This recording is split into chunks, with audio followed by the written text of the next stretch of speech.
Hello students, मैं हूं अभिषेक खंडेलवाल और स्वागत करता हूं आपका ग्रासरूट एजुकेशन चैनल पे। दोस्तों, आज का हमारा जो टॉपिक है वो है आपका सेंट्रल गवर्नमेंट।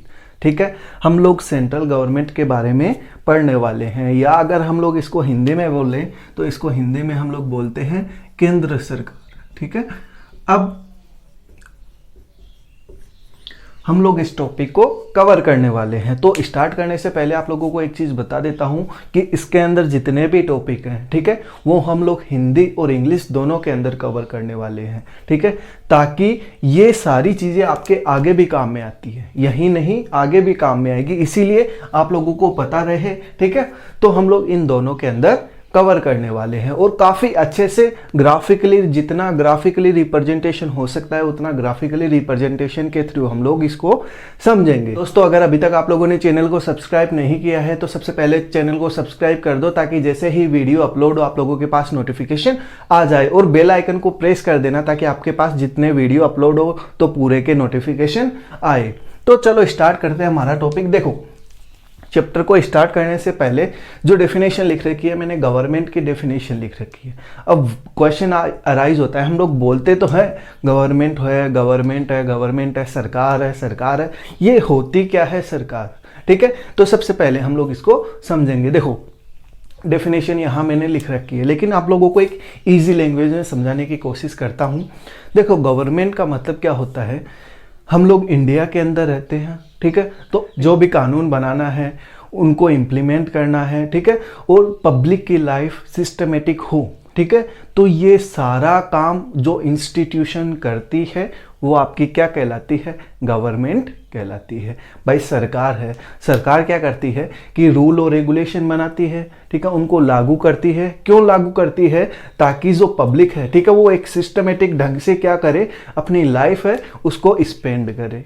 ठीक है, तो जो ये काम करती है वो क्या कहलाती है? आपकी गवर्नमेंट कहलाती है। चलो डेफिनेशन पे चलते हैं। देखो, सच ए ग्रुप ऑफ ऑर्गेनाइजेशन, ऑर्गेनाइजेशन का एक ग्रुप है विच हैज द पावर, जिसके पास पावर होता है।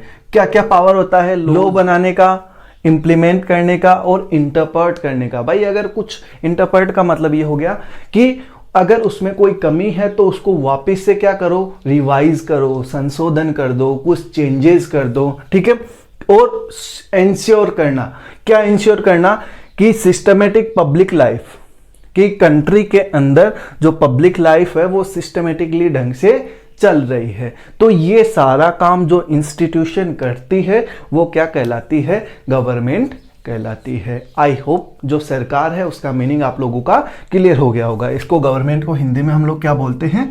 सरकार। मीनिंग क्लियर हो गया? याद रखना, ये एक इमोशनल कंसेप्ट होता है।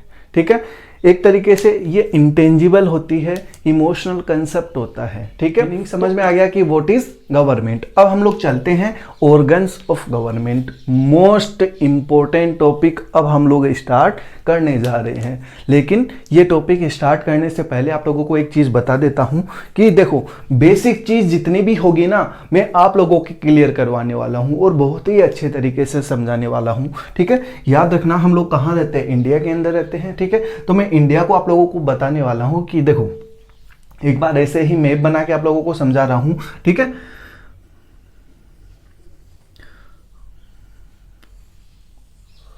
कुछ इस तरीके से हमारा इंडिया का मैप है। ठीक है, अब एक तरीके से सिर्फ समझाने के लिए है, तो ये इंडिया है। अब समझना, इंडिया के अंदर, ठीक है, पूरे इंडिया के अंदर जिसकी गवर्नमेंट रहती है वो कौन सी गवर्नमेंट कहलाती है? Central government. पहला मीनिंग तो ये क्लियर होना चाहिए। ठीक है, सेंट्रल गवर्नमेंट को दूसरे नाम से भी जाना जाता है, उसका दूसरा नाम होता है यूनियन गवर्नमेंट। क्या बोला मैंने? Union government. मीनिंग क्लियर हो गया? सेंट्रल गवर्नमेंट और यूनियन गवर्नमेंट मतलब इंडिया के अंदर जिसकी गवर्नमेंट है वो कौन सी है? सेंट्रल गवर्नमेंट और यूनियन गवर्नमेंट। मीनिंग क्लियर हो गया? ठीक है, कि सेंट्रल गवर्नमेंट होती क्या है।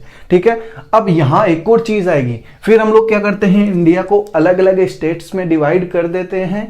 तो जो स्टेट के अंदर गवर्नमेंट होती है, ठीक है, वो स्टेट गवर्नमेंट कहलाती है। एक पर्टिकुलर बाउंड्री के अंदर, जैसे मान लो ये वाला हिस्सा है, ये राजस्थान का हिस्सा है, तो ये इस पर्टिकुलर एरिया के अंदर जो भी लोग रहते हैं, ठीक है, उनके लिए जो गवर्नमेंट होती है, ठीक है, वो हमारी क्या कहलाती है, स्टेट गवर्नमेंट। मीनिंग क्लियर हो गया। यूनियन गवर्नमेंट या सेंट्रल गवर्नमेंट और स्टेट गवर्नमेंट का मीनिंग आप लोगों का क्लियर हो गया होगा। ये जो चैप्टर है, ठीक है, इसमें हम लोग सिर्फ किसके बारे में बात करने वाले हैं, सेंट्रल गवर्नमेंट के बारे में बात करने वाले हैं। स्टेट गवर्नमेंट की अगले चैप्टर के अंदर हम लोग बात करने वाले हैं। तो चलो स्टार्ट करते हैं हमारा टॉपिक। सबसे पहले है ऑर्गन्स ऑफ गवर्नमेंट। देखो जो गवर्नमेंट है, ठीक है, सेंट्रल की बात हो रही है, वापिस से इस चीज को फोकस करके चलना कि सेंट्रल में जो गवर्नमेंट है उसके 3 ऑर्गन होते हैं।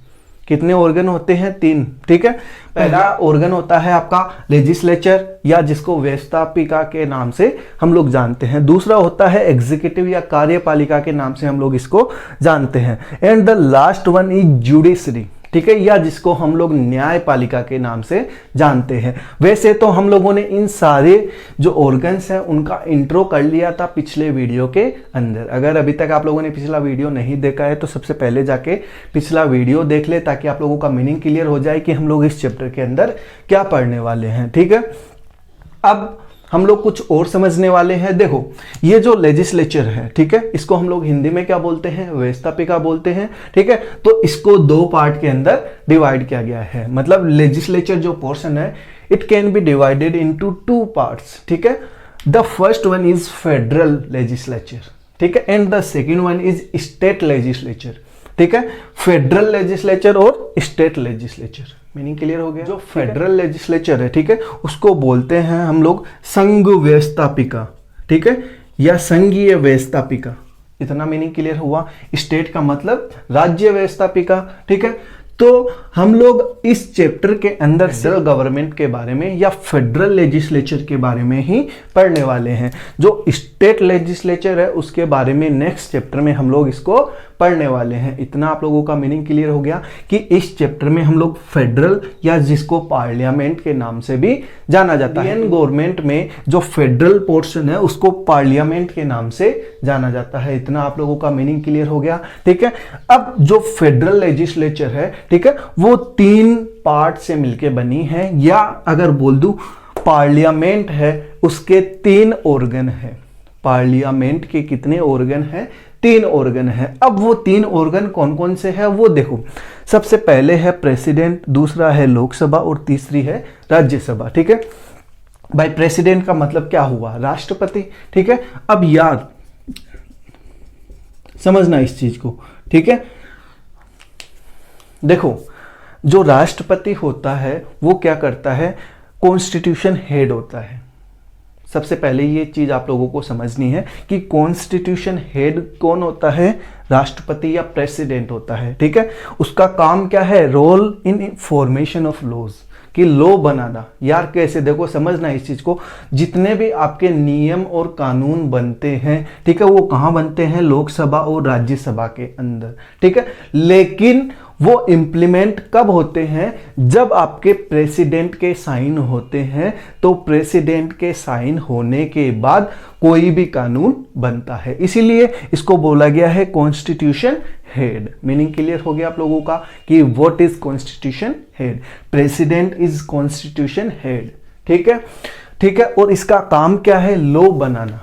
इतना मीनिंग क्लियर हो गया, ठीक है। फिर आती है आपकी लोकसभा, ठीक है, इसको हिंदी में भी लोकसभा ही बोलते हैं, या इसको हाउस ऑफ पीपुल के नाम से भी हम लोग इसको जानते हैं, या इसको लोअर हाउस के नाम से भी जाना जाता है। इतना मीनिंग क्लियर हो गया, ठीक है। फिर है आपका राज्यसभा। देखो जो राज्यसभा है इसको काउंसिल ऑफ स्टेट्स भी बोला जाता है, या इसको अपर हाउस के नाम से भी जाना जाता है, ठीक है, या सीनियर हाउस के नाम से भी इसको जाना जाता है, ठीक है। तो आप लोगों को इतना पता चल गया कि जो फेडरल है, ठीक है, इंडिया के अंदर उसको पार्लियामेंट के नाम से जानते हैं, और इसके 3 ऑर्गन्स होते हैं। कौन कौन से, प्रेसिडेंट हो गया, लोकसभा हो गया और राज्यसभा हो गया। तो अब हम लोग सबसे पहले लोकसभा के बारे में पढ़ने वाले हैं कि ये लोकसभा होती क्या है, ठीक है। तो हम लोग स्टार्ट करेंगे हमारा नेक्स्ट टॉपिक लोकसभा। तो दोस्तों अगर आप लोगों को ये टॉपिक समझ में आ गया हो, ठीक है, तो मेरे को यार कमेंट करके जरूर बता देना, काफी मेहनत की है, ठीक है।